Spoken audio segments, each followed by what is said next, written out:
Hello everyone.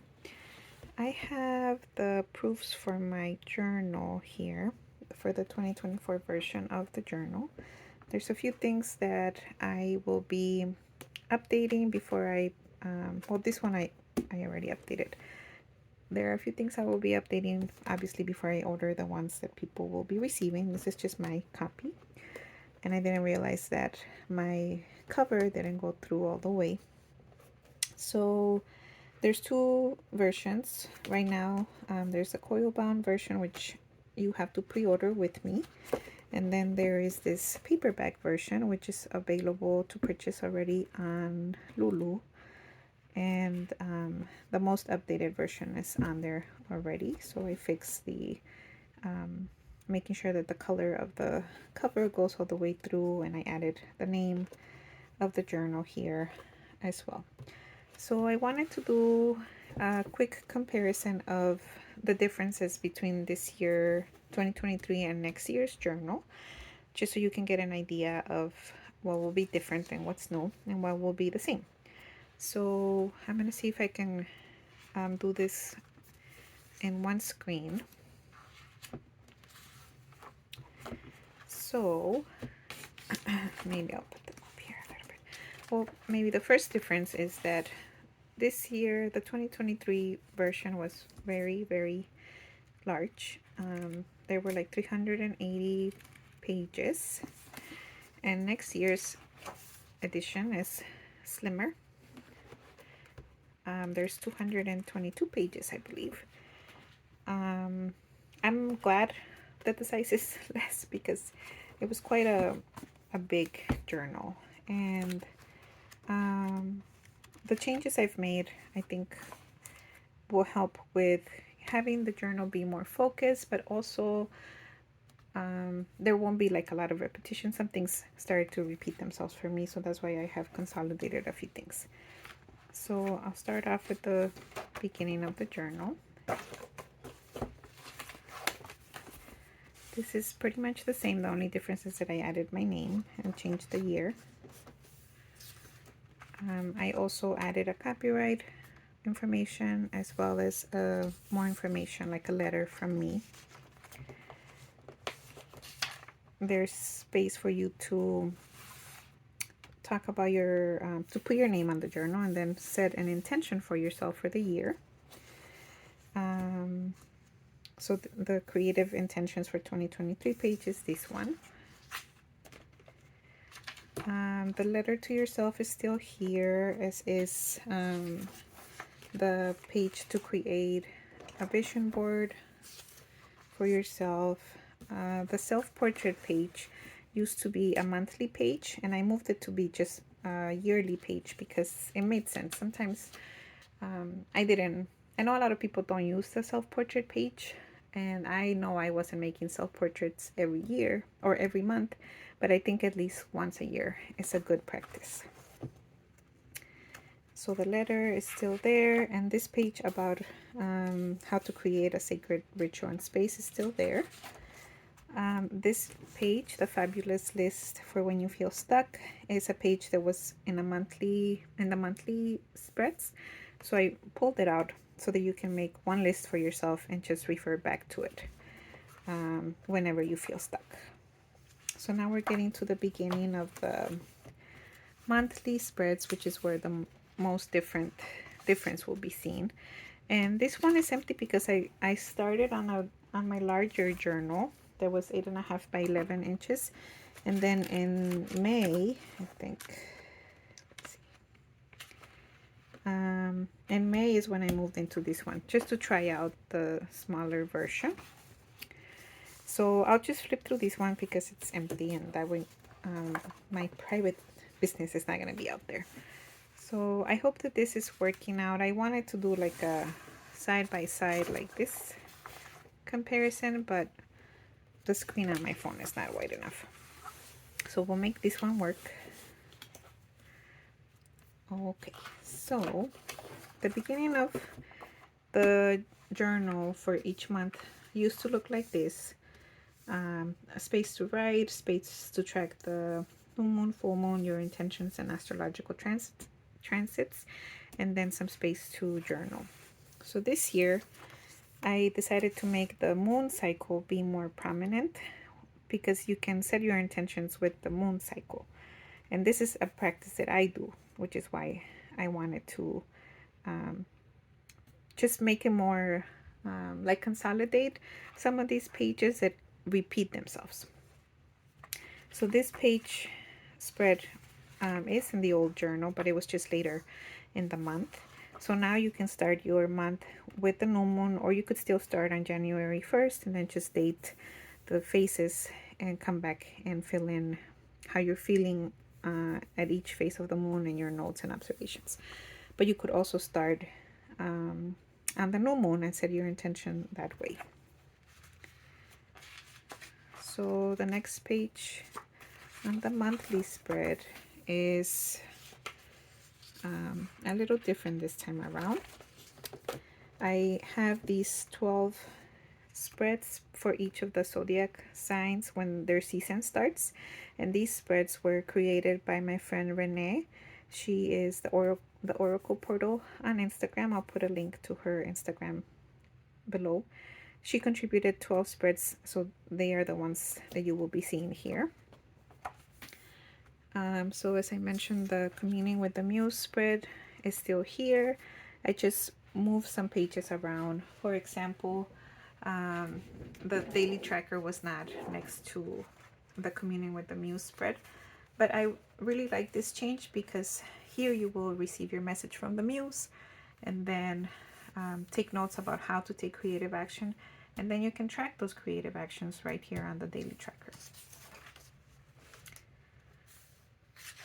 Then there were 12 spreads in the journal from last year, so those were replaced with the zodiac sign spread.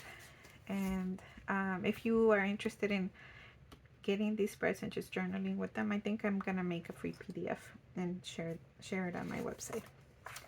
So this page is kind of the same. There's still space for you to track or write down and reflect on your creative allies and symbols that are coming up for you.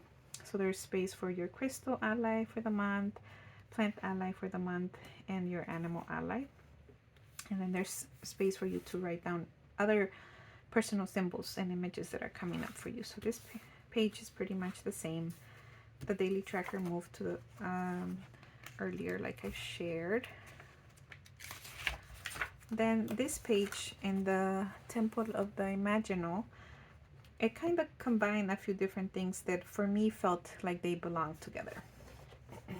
So I'll make a reference to the pages that are combining to this one. So this page says, this space is a container to capture your forays into the imaginal realm. The imaginal realm includes the imagination, images that speak to you, whispers from your soul, poems, dreams, visions, intuitions, psychic hits, prayers, communion with the human, the non-human, and the more than human. So as I was working on the journal, I didn't have this page, and it just didn't feel like it was complete. So when I added it, I felt like the journal was feeling more complete. So this is a new page that combines the dream repository, and it combines the abundance page as well as the psychic observations page, which will come out here in a little bit. Sorry. So this page moved to the beginning of the journal. This page became a part of the weekly check-in, which is also a big change in the journal. Let me just flip through here to highlight the pages that are going into the imaginal realm. Self-portrait at the beginning of the journal. Gratitude practice became like a weekly check-in. The fabulous list was at the beginning of the year. The dream repository became part of the imaginal realm, and so did the psychic observations. And no ideas, there's space for them in the weekly spread. So let me show you how the weekly spread looked before. So this is what the weekly spread was like before. There was questions, three questions. How will you bring play into your life this week? What is one thing you want to learn more about this week? And how will you prioritize self-care and creativity? So I found throughout the year working with the version this year that I really enjoy like the weekly check-in, and some of those pages that were like a one pager for the whole month felt kind of hard to like return to unless I put sticky notes on them, unless I made like a more conscious effort to check through, to flip through all the pages. So that's one of the reasons behind combining them all together, some of them into a weekly check-in. So in the weekly check-in, there's room for you to reflect on what you're grateful for. So that replaces the gratitude page. There's room for you to think about how you can nurture your creativity this week. And then there's also space for you to write about what you're curious about. So this is the what are you hoping to learn, or what are you wanting to learn this week? And the nurturing your creativity could be the self-care question. Then there's a little bit of space here to write just different notes, ideas, and observations that you might have. Then over here on this page, there is a prompt. Use the space below to record what you are reading, listening to, watching, and experiencing. And this is supposed to be this page here. So what I would do in this page is label one of the shapes and then write down what I was reading or listening to. So you could do the same thing here. Like you could say, I'm reading, and then make a list of the books or articles that you are reading, listening to. You could probably combine them and use some of these squares for other things that are important to you, like the self-care that you want to track. So that's what the weekly check-in looks like now. There's usually 4 weeks each month. Then at the end of the, let me show you what we have at the end here. So in the old journal, or this year's journal, this page is pretty similar. There's room for creative interpretation. You can collage, paint, draw, do whatever you want on this page, and then some extra space for you to draw some more or write some more as you reflect on the end of the month. So the pages, the monthly pages are, there's less of them. I think there's like 22 monthly pages compared to like 30 pages before. But I hope that the changes and like the consolidation that I made helps focus your observations in your notes and how you are seeing how images are speaking to you throughout the month, how your creativity, where your creativity is taking you, how you are nurturing it and being intentional about your creative and spiritual practices. So then it just continues to repeat until the end of the journal. There's just some more space for you to do a letter for yourself again at the end of the year, and then a final reflection on this year, and some extra extra pages for you to take notes on. So yeah, I'm really excited. I hope that you are also excited if you used the journal last year, or if you are curious about it for this year. Like I said, there's 2 versions, and this one prints on demand from Lulu. This one I'm doing pre-orders because Lulu doesn't sell the coil bound or spiral bound books, so you have to order them through me. All right, well, thank you so much for tuning in. I'll add all the relevant links at the bottom. Thanks.